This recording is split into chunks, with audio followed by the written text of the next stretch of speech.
नमस्कार. मी पहिला बी एक व्हिडिओ बनवून टाकला होता. कारण की ना, खरं सांगते म्हणजे मीच नाही, जगात असे लई लोक आहे म्हातारे, म्हातारे-कोतारे आणि त्यांना ना गुडघे मेन दुखणं जास्त गुडघ्यांचं आहे. मग कुठं जाणं आहे, येणं आहे.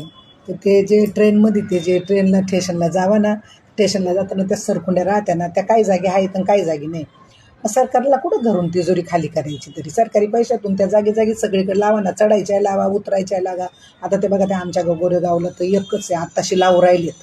मला वाटतं ते आम्ही बोललो तेव्हा ते आत्ताशी व्हिडिओ माझा ऐकला असून तो मागं बनवला होता तेव्हा तेव्हा आता जगाच्या लाज ते एक लावून राहिलेत, लिप लावून राहिले. बाई असे गुडघे खटा खटा खटा आवाज येतो चढताना. कसं चढावं माणसानं? कुठं जायचं आलं तर मग जिने चढता येत नाही ना हो पायऱ्या. मग म्हणून ना ते सरकारला कळकळीची विनंती आहे, सरकार साहेब तुम्ही गावच्या गाड्या जातात, ती एक गोष्ट सांगते. अजूनही सांगते, लोक रात्रीचे जेव्हा गावाला जातात, अहो पण सगळ्यालाच ते मोबाईलवर येतं आपलं काय म्हणते लोकेशन येतं, असं ते मोबाईल पाहता येत नाही ना सगळ्यांना. काही साधे लोक बी आहेत ना, अजूनही साधे लोक आहेत. मग तुम्ही काय करा, गावच्या गाड्यामध्ये ते अलाउन्स लावा. कारण की जसं शहराच्या गाड्यामध्ये बसमध्ये अलाउन्स होतं ना, अमकं स्टेशन आलं, तमकं बस स्टॉप आला, बसमध्ये बी झालं आहे आता ते मुंबईमध्ये शहरात. अमकं स्टेशन आहे, तमकं स्टेशन आहे. मग आपण पहिलंच जागं होतं बाबा, आता हे स्टेशन गेलं, आता आपल्याला पुढच्या स्टेशनला उतरायचं. मग ते गावच्या गाडीमध्ये असा अलाउन्स होत नाही. आणि बघा किती मोठा नेता असू का गरीब असू का म्हातारा असू का तरुण असू, रात्रीचं जर गावाला गेलं तर ती ट्रेन अशी अशी अशी अशी अशी अशी चालते ना, मग आपण झोप येतेच, आपल्याला डुकला येतोच. आणि अहो मग जातं ना स्टेशन मागं राहून ते स्टेशनला उतरायचं ते, कारण की अलाउन्सच नाही होत. आणि आपल्या बाजूला जर कोणी बसले त्याला काय माहीत आपल्याला कोणत्या गावाला उतरायचं. आणि जातं ना स्टेशन मागं राहून आणि माणूस जाता पुढच्या स्टेशनला. बरं स्टेशन बी काय जवळ नाही, मग रात्रीचं उतरावा तर कुठं उतरावा? मग ज्या गावाला नाही त्या गावाला जाऊन माणूस उतरून पडतं आणि तिथं जाऊन टिशी पकडतं. मग टिशीनं पकडलं का भरा दंड. त्यापेक्षा म्हणजे असं तर नाही ना तुम्हाला गावच्या गाडीमध्ये जाणून बुजून लावायचं नाही ते अलाउन्स.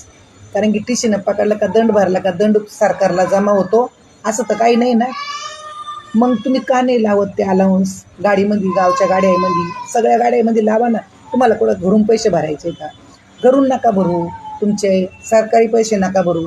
जे गोरगरिबाकडून तुम्ही दंड वसूल करताना, दंड बिना तिकिटी पकडता, कधी चुकून पुढच्या स्टेशनला उतरून पडतं माणूस, तेव्हा तुम्ही दंड घेता, त्या पैशातूनच लावा ना गाडीमध्ये. एक एक दोन दोन डब्यात लावा.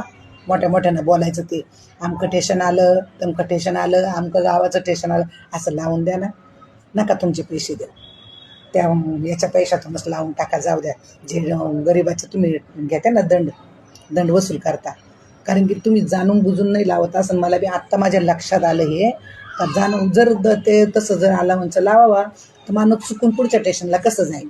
आणि पुढच्या स्टेशनला नाही गेलं, पहिल्याच स्टेशनला उतरलं तर तुम्हाला हे कसं दंड कसा मारशाल तुम्ही गोरगरिबाला? मग त्याच्यामुळे तुम्हाला असं वाटतं ते अलाउन्स लावावंच नाही. मग हे लोक पुढच्या स्टेशनला उतरले का यांना त्यांच्याकडून दंड घ्यायचा. पण कधी कधी बघा लेडीज राहत्या एकट्या, पुरी सोरी राहत्या, म्हातारं कोतारं राहतं. तुम्हाला कळकळीची विनंती आहे, तुम्ही दंड घ्या. तुम्ही गव्हर्नमेंटच्या पैशातून सरकारी पैशातून लावा, पण ते अलाउन्स करतात ना ट्रेनमध्ये ते तेवढं लावा. माझा व्हिडिओ तुम्ही खरंच पहा. मोदी सरकार आपलं फडणवीस सरकार असू कोणी असू, मला ते राग नका येऊ दे बरं का. मला ते देवाभाऊचं सरकार आहे ना, आपल्या देवाभाऊचं ते आडनाव बरोबर येत नाही घे बोलता, म्हणून मी ते काय म्हणतात फडणवीस सरकार, त्यांना बी कळकळीची म्हणजे का गावच्या ट्रेनमध्ये तेवढं अलाउन्स करायचं लावा. ठीक आहे, जे बिना तिकिटी जात असेल ना त्यांच्याकडून तुम्ही दंड घ्या. त्या पैशा नका लावते नाही, लावा. जाऊ द्या, द्या सोडून, राग बीग धरू नका. पण तेवढं अलाउन्स लावून टाका.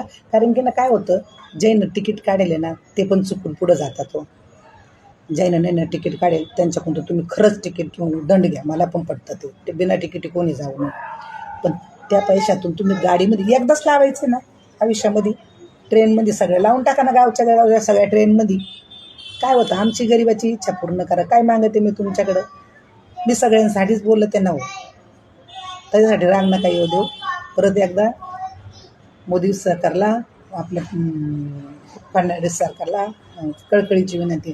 आणि शिंदेभाऊ तर ऐकते ना, शिंदेभाऊ सगळ्या गोरगरिबाचं ऐकतात. शिंदेभाऊ तुम्ही तरी समजून सांगा लोकायला का ट्रेनमध्ये ते अलाउन्सचं लावून टाका तेवढं. आता ह्या स्टेशनवरून निघाली गाडी का पुढचं कोणतं स्टेशन आहे हे एवढं अलाउन्सचं लावा, म्हणजे मग आमच्यासारख्याला बरं पडेल. म्हाताऱ्या माणसाला चुकून जातं माणूस, स्टेशन कळत नाही, रात्रीचं झोपाच्या नादात राहतं. आणि ते अलाउन्स झाला ना म्हणून माझा जागा होता, हा आता आपलं गाव येईन, आपल्याला त्या गावाला उतरायचं म्हणून सांगा. ते तुम्ही कसं आहे, तुम्ही फटक्यान एरोप्लेनमध्ये बसले ह्या गाव इथून बसले का भुरकून त्या गावात ओढून जाता हो. पण आमचं तसं नाही ना गरिबाचं, आम्हाला ट्रेननं जावं लागतं. आणि ट्रेननं मग लांबचं गाव असल्यावर रात्रीचं जायला लागतं. मग ते रात्रीचं जरा डोकला येऊनच जातो, माणूस चुकतंच ना. कोणी असो, लेडीज जेंट्स म्हातारं कोतारं कोणी असो, चुकतच माणूस. त्याच्यामुळं असं तुमचं नाव घेणं राहील का खरंच गाव ट्रेनमध्ये अलाउन्सचं लावलं तर सगळे लोक, सगळी दुनिया अजून तुमचं नावाचं जय जयकार करतील, नाव काढतील. तर बघा सरकारने हे पण एक केलं, पण तेवढं करा बरं का. काही गोष्टी तुम्ही खूप चांगल्या करू राहिले, पण तेवढं ट्रेनमधलं करा, आठवण राहू द्या. जय महाराष्ट्र.